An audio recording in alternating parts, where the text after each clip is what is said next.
About the critical needs assistance that was provided to those in Maui, $700 in payments to individuals there, given the cost of living in Hawaii, specifically in the Lahaina community. Is anything being done right now? Are there considerations or efforts being made to try to raise that cap, that $700 figure for those who are there? Yeah, the $700 figure of critical needs assistance is really just that amount of funding for some of the very immediate needs that individuals have. Every year, the main part of our assistance, which is our individual and household program, adjusts annually based on inflation. This year, it's $41,000 of a cap that individuals can get. 700 is it for now, and then they can pursue those other monies going forward. But if people have run through that money right now, they're on their own until they get access to the further assistance coming. Yeah, and we already have, I think it was 12,000 individuals that registered for assistance in Maui, and somewhere over $15 million that's out on the street. Good job.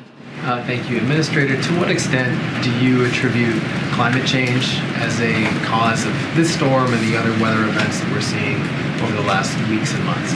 Yeah, I'm not going to attribute the cause of the storm, but what I can say is that we are seeing an increase in the number of severe weather events. And what we saw with this storm, as we have seen with several of our hurricanes over the last few years, is that they are intensifying more rapidly due to the elevated heat of the water temperature in the Gulf or in the Pacific, or whether it's in the Atlantic. These storms are intensifying so fast that our local emergency management officials have less time to warn and evacuate and get people to safety.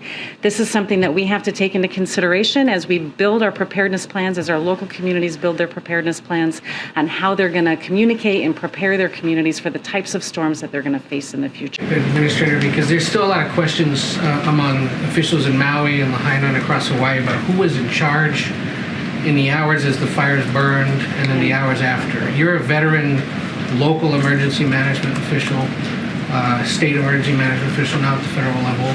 How do you assess how officials there responded? Are there lessons to be learned perhaps for other communities? And is your agency prepared to work with congressional Republicans if they launch investigations as they say they will?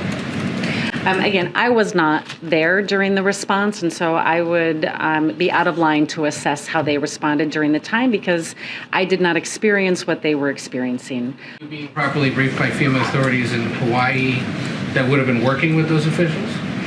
What I was briefed on throughout the time is my regional administrator, Bob Fenton, happened to be in Oahu for another meeting. Republicans want you or other agency officials to testify about what went on in Hawaii? I'm happy to testify on what the federal role was in this process.